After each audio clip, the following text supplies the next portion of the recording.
출애굽기 15장 19절에서 21절.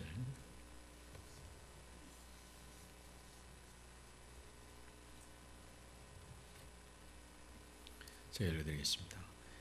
바로의 말과 병거와 마병이 함께 바다에 들어가매 여호와께서 바닷물을 그들 위에 되돌려 흐르게 하셨으나 이스라엘 자손은 바다 가운데서 마른 땅으로 지나간지라. 아론의 누이 선지자 미리암이 손에 소고를 잡으며 모든 여인도 그를 따라 나오며 소고를 잡고 춤추니 미리암이 그들에게 화답하여 이르되 너희는 여호와를 찬송하라. 그는 높고 영원하시며 말과 그 탄자를 바다에 던지셨음이로다 하였더라. 아멘. 새로운 출발은 이전을 떠남으로 시작이 됩니다. 개인이든 공동체든 동일합니다. 남자는 부모를 떠나서 여자와 한 몸을 이루라고 그랬습니다. 한 가정을 통해서, 떠남을 통한 한 가정을 통해서 에덴이 흐릅니다. 이 땅에서 천국을 그렇게 누릴 수 있다라고 하나님의 말씀의 법칙이 그렇습니다. 아브라함도 본토 친척 아버지 집을 떠남으로 믿음이 시작이 되었습니다. 야곱도 아버지 집을 떠남으로 12조상의 아버지가 되었습니다. 이스라엘 공동체도 오늘 애굽을 떠남으로 새로운 공동체가 시작이 되었습니다. 그들은 바로가 주는 것을 430년 동안이나 먹고 살았습니다. 그러나 고단하고 힘들었고 먹으면 먹을수록 무거워졌습니다. 수고하고 애써도 보람도 만족도 평안함도 없었습니다. 비듬과 람셋, 공동체의 정한 목표 때문에 차별하고 정쟁하고 그리고 개인을 억압하고 통제하고 강요하고 그렇게 육신의 지혜, 이 땅의 지혜, 바로의 지혜로 다스리는 그 공동체는 갈수록 어두워졌고 그걸로는 도저히 살리는 공동체를 세울 수 없다는 것이 출애굽기의 대선언입니다. 그런 모든 것, 그 이전의 것들을 떠남으로 이후의 삶이 되게 하는 하나님의 은혜가 오늘 본문의 홍해의 은혜인 줄로 믿습니다. 홍해에서 바로가 죽습니다. 그리고 새롭게 이후의 삶이 시작이 됩니다. 마가복음 2장 22절에 보면 새 포도주를 옛날 낡은 가죽 부대에 담는 사람이 없다고 그랬습니다. 그렇게 된다면 그 포도주가 가죽 부대를 찢어서 포도주도 버리고 그 가죽 부대도 버리게 될 것이라고 했습니다. 새 포도주는 새 부대에 담아야 된다고 했습니다. 이전과 이후, 예수님 믿기 이전과 이후 여러분 어떻습니까? 더 밝아지셨는가요? 신앙생활이 행복하십니까? 결혼하기 이전과 이후 행복하십니까? 그 앞에만 가면 주눅이 들고 그 앞에 가면 조심이 되고 그 앞에 가면 왠지 불안하고 눈치가 보이고 초조하고 그 가정은 지금 이 홍해의 은혜가 필요합니다. 간절히 필요합니다. 이후의 삶을 살기 위해서는 완전히 이전의 것을 씻어주시고 건져내주시는 이 홍해의 새로운 은혜가 필요한 것입니다. 내 안에 바로가 죽어야지 새로운 삶, 평안하고 밝은 이후의 삶을 살아갈 수가 있습니다. 바로의 눈으로 보면 다 불만족합니다. 그 사람 눈에 양이 찬 사람이 세상에 누가 있겠습니까? 바로의 눈으로 보면 모두 다 죄인입니다. 그 시각으로는 한 사람도 살릴 수 없습니다. 내가 누군가를 내 마음대로 바꿔보려고 하는 그 어리석은 짓을 빨리 중단을 해야 돼요. 아무리 다른 사람이 큰 잘못을 하고 내 눈앞에서 큰 죄를 범하는 것을 보았다 하더라도 그것 때문에 나 자신을 그 사람보다 더 선한 사람으로 여기는 것은 미안하지만 신앙이 아닙니다. 그 사람은 100% 바로 편입니다. 그건 기독교 신앙이 아닙니다. 언제까지나 내가 좋은 상태로 머물러 있을지 누구도 자신할 수가 없습니다. 여호와는 중심을 아십니다. 우리 모두는 연약하지만 그 연약한 모두 속에 가장 연약한 자는 나 자신이라고 하는 사실을 깨달아야 됩니다. 나는 정말 안개와 같고 있을 것 같고 무가치한 존재임을 아는 자만이 품을 수가 있습니다. 그러한 자만이 살릴 수 있는 공동체를 세우는 데 쓰임 받을 수가 있습니다. 그런 사람 곁에 가면 쉼이 있고 안식이 있습니다. 그런 사람 곁에 가면 편안합니다. 왜? 그는 늘 나보다 자신을 작은 자로 여기기 때문에, 자신을 가치 없는 자로 여기기 때문에 그 앞에 가면 그렇게 여유가 있는 것입니다. 자기만이 의롭다고 여기는 사람은 자기도 죽고 함께하는 이들도 살리지를 못합니다. 의인은 없나니 하나도 없단다. 깨닫는 자도 없고 알아차리는 자도 없고 아무도 없단다. 그런 존재인 줄 알아야 될 줄로 믿습니다. 그래야지 이후의 삶이 열어지는 것입니다. 누가 홍해에서 죽었습니까? 누가 홍해에서 죽었고 누가 홍해에서 홍해를 건너서 맨 땅으로 걸어갑니까? 그가 누굽니까? 둘 다 우리 자신입니다. 죽고 살아야 될 사람은 바로가 아니고 이스라엘 백성들이 아니고 오늘 저와 여러분 나 자신입니다. 그래서 우리가 받아야 될 이 홍해의 은혜는 먼저는 이전의 것을 끊어주시는 은혜를 받아야 됩니다. 이게 홍해의 은혜입니다. 이 은혜를 받아야지 이전이 정리가 되고 이후의 삶을 살아갈 수가 있습니다. 홍해 바다에 죽은 바로라는 사람은 누구입니까? 그는 여호와를 두려워하지 않는 사람, 여호와를 경외하지 않는 사람, 하나님 아닌 다른 것을 한 주 내내 붙들고 의지하는 사람, 땅의 것만 추구하는 사람, 공동체 안에서 함께 430년 동안 형제로 묶어주고 살았는데도 불구하고 한 가족으로 귀하게 소중히 존중히 여기지 않는 사람, 비둔과 람셋, 크고 많고 좋은 것만을 추구하는 사람, 나의 이익을 위해서 사람과의 관계를 수단으로 삼는 사람, 이 사람이 도대체 누구입니까? 여러분은 어떤 것보다 그분을 더 사랑하십니까? 여호와 하나님을 두려워하십니까? 이 바로는 도대체 누구란 말입니까? 나인 줄을 알아야지.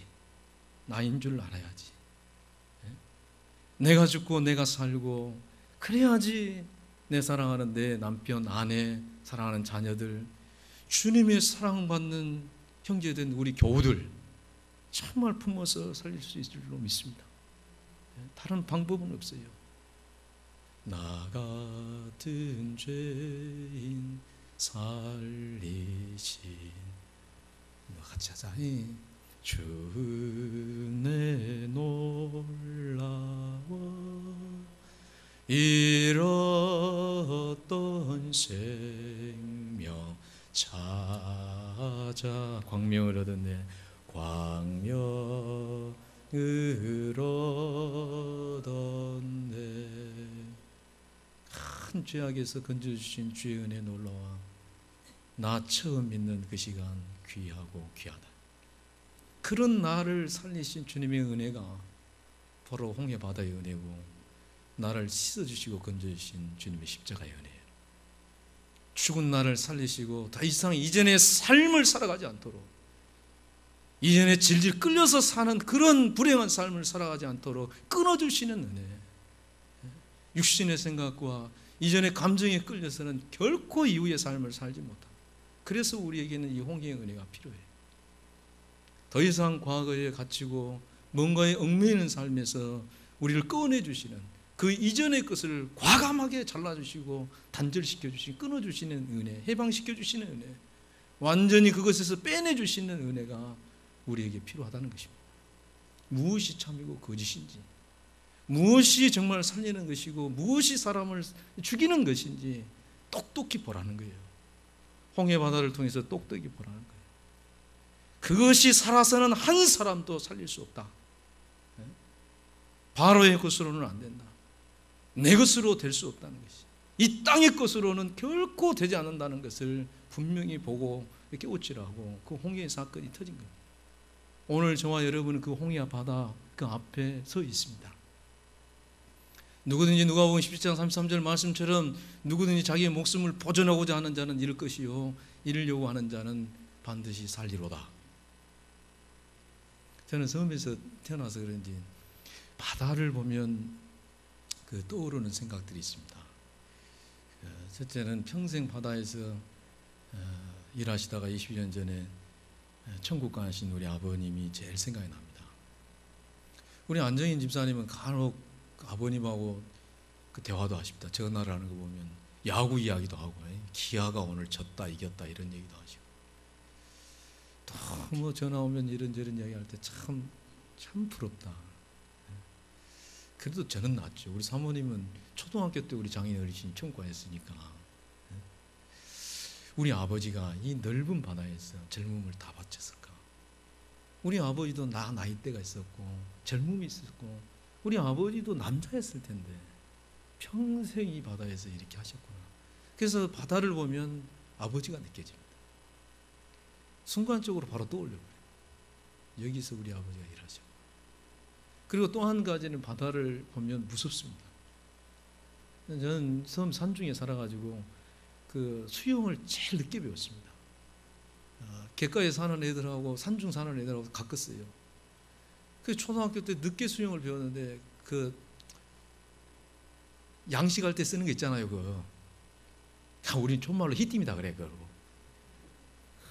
그거 가지고 수영하고 오잖아요.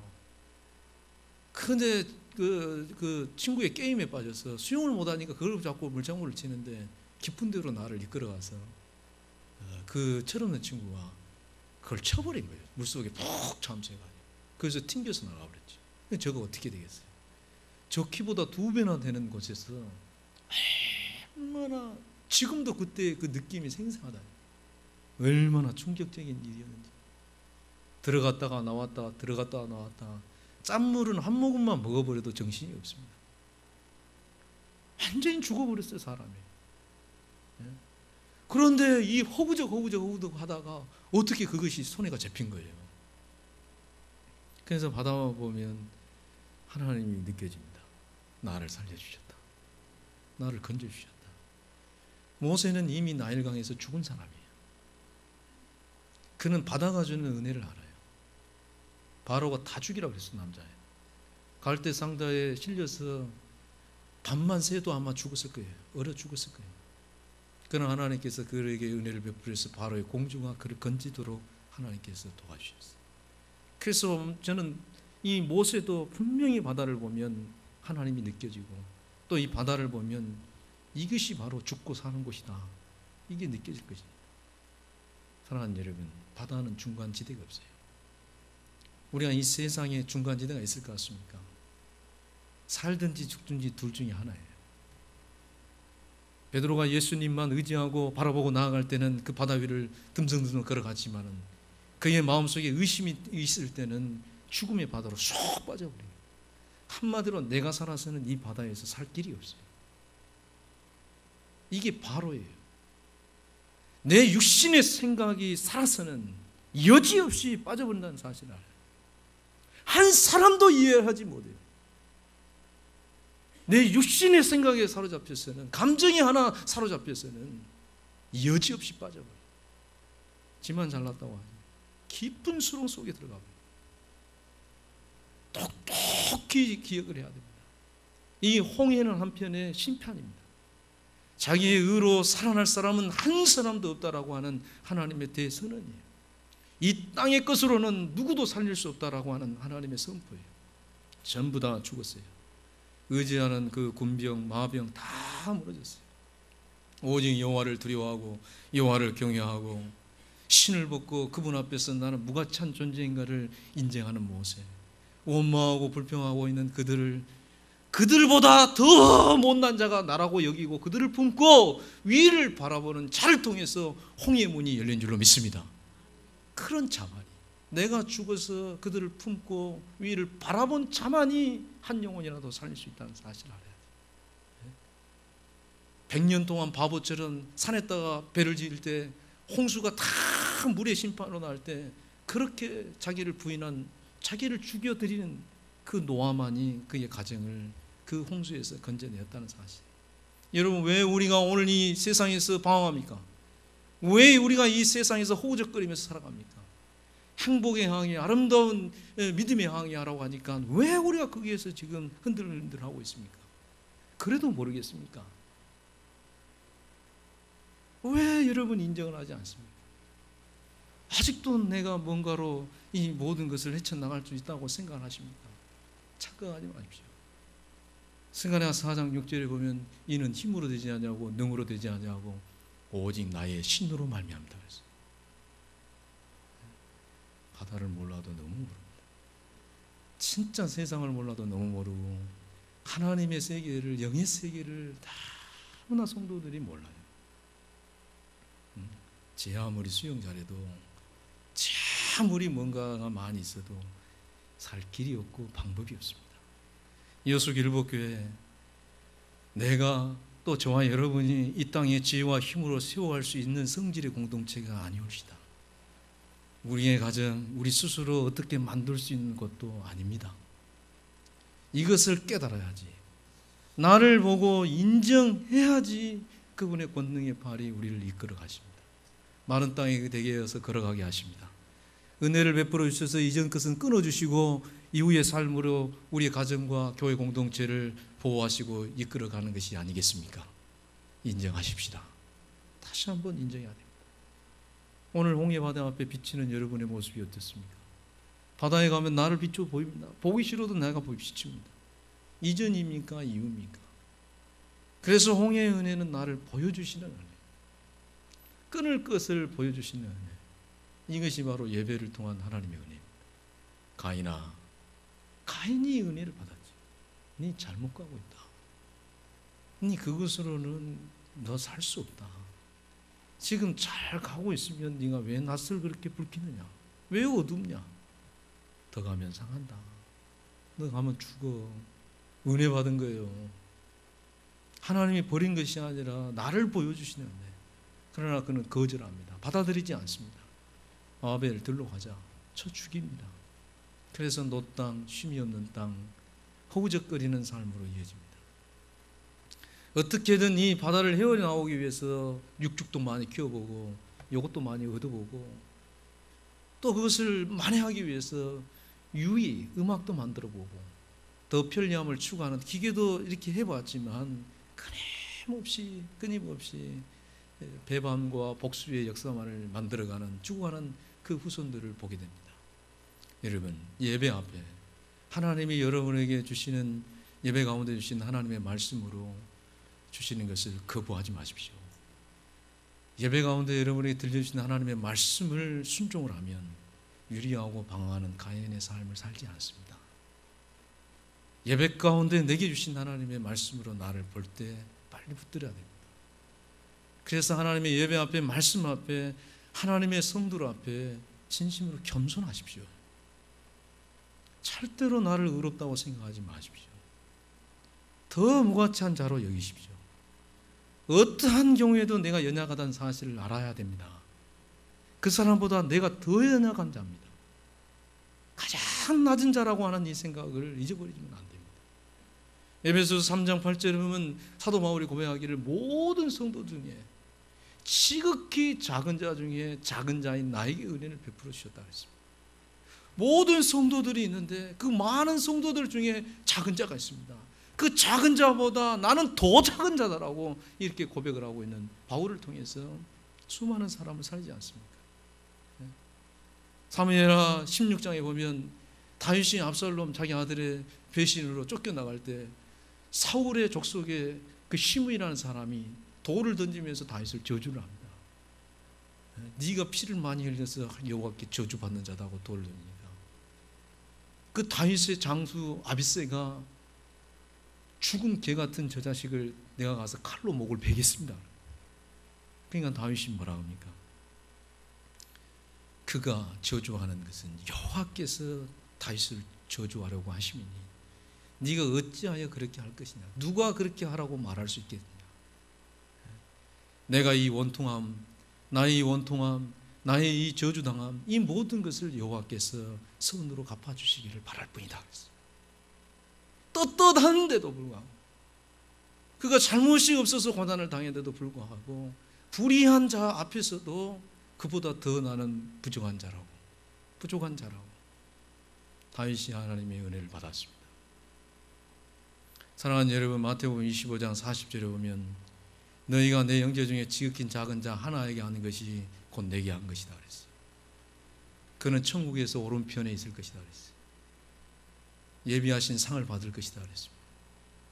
지극히 작은 자에게 한 것이 내게 한 것이다.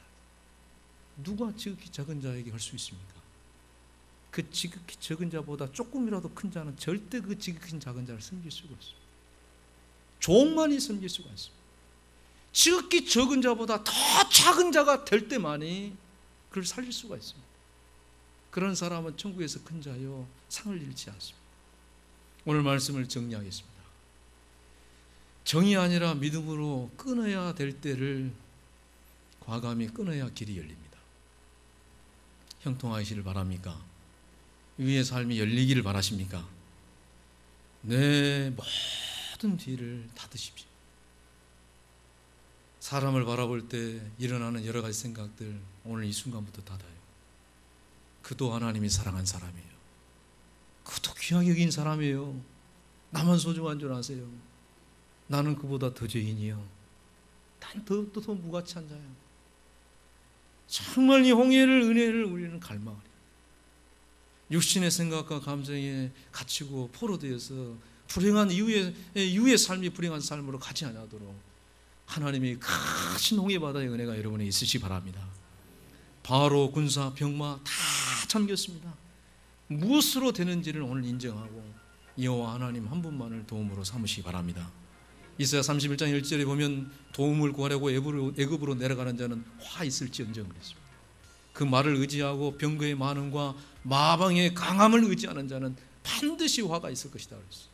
그리고 그들은 애굽은 사람이요 신이 아니며 말들은 육체요 영이 아니라 여호와께서 그 편을 펴신 지 돕는 자도 넘어지며, 잘 들으세요, 돕는 자도 넘어지며 도움을 받는 자도 엎드려져서 다 멸망을 하고 있어요.